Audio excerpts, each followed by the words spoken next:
I've been doing these little videos now for about 6 months, and I'm having a good time doing them. I hope you're having a good time watching them. And the neat thing is I'm starting to get comments and questions back from the people who are watching them. So I got this comment recently, this question. Bill, your presentation tips are good, but my biggest problem is that I get so nervous about speaking in front of a group, I just can't function. Any tips for that? Matthew. Well, Matthew, I do have some tips for that. And I call it how to give a more confident presentation. Is that 4 P's? Anyway, it's the 4 P's of dealing with the emotions of giving a presentation. You know, we know that there's a big emotional aspect to presentations. It's the #1 fear of people. And so we have to deal with these in order to get the confidence up to give the kind of presentation that we want to give. So the first P is to prepare. Now the interesting thing about preparing is it's different for all people. I had a good friend of mine, Mark, that I used to work with, and Mark was known for not being prepared. I remember a situation where he was going to give a presentation for me to a large company. He got in the car when I picked him up. He said, "Who are we talking to? What do you want me to talk about?" He pulled out a yellow pad. He pulled out my yellow pad. He didn't have one of his own. And he wrote down 7 things. He spoke for an hour and a half, and he had him bowing to him at the end. He was that kind of a speaker. I'd go crazy if I went into a presentation situation like that. I do a different kind of preparation. So whatever it is for you, do it. Don't skip it.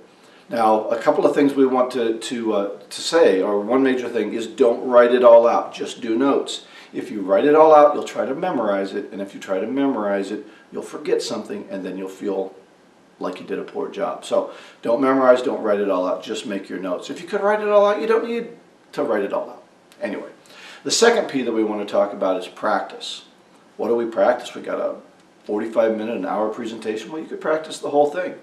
If you don't have time to practice that, make sure you practice your opening and your closing, the beginning and the end, and have a good close. Don't leave it. Don't do a poor job at the end, as so many speakers do.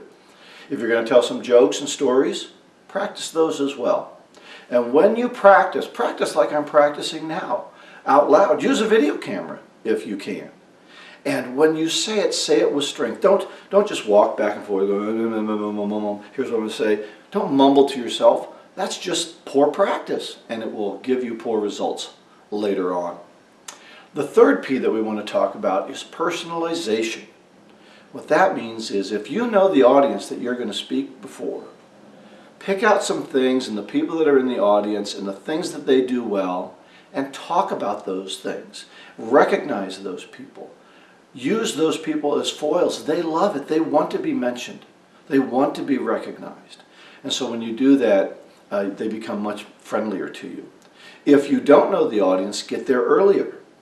Meet some of them as you do it, and if you can refer to their names and what they do in your presentation when you just met them a half hour earlier, they're very impressed with your speaking ability.